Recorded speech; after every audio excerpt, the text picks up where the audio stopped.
Seni çok özledim ana. Aklıma geldiğin zaman şuram sızlıyor.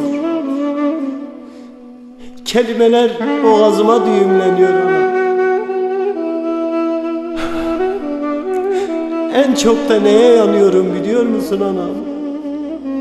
Son nefesinde yanında olamadım ya. Adını sayıklaya sayıklaya öldü dediler. Gözleri açık gitti dediler. İşte ona yanıyorum ana. Ona yanıyorum, ona.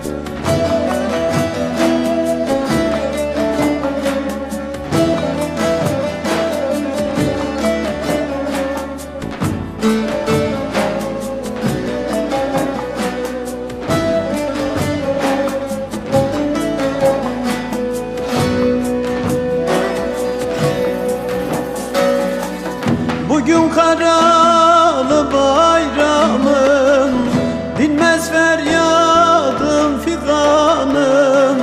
Herkes sevki sefasında, ben seni unutamadım. Ben seni unutamadım. Oy. Şimdi mezarım başında, damla damla gözyaşımda, deliye döndüm peşinde. Ben seni unutamadım. Ben seni unutamadım. Oy. Anam anam derdim anam, anam sana kurban olam.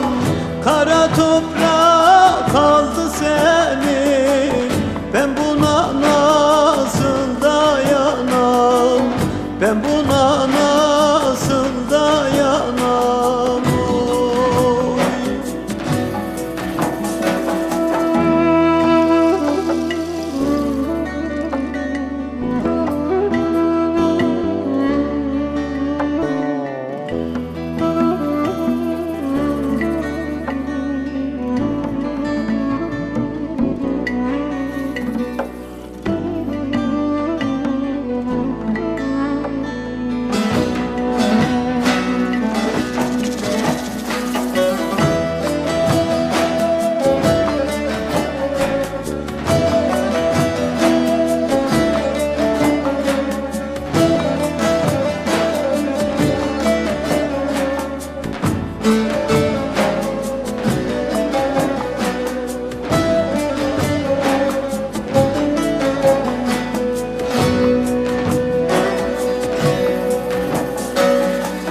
Kapıların kilitli kalmış, evin barkın viran olmuş.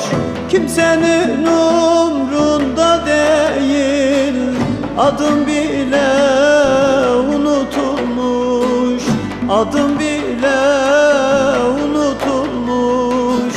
Oh.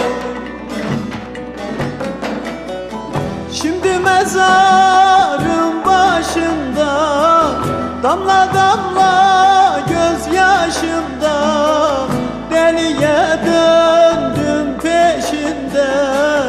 Ben seni unutamadım. Ben seni unutamadım. Oy. Anam anam derdim anam, anam sana kurban olam. Kara toprağa kaldı seni, ben buna nasıl dayanam? Ben bu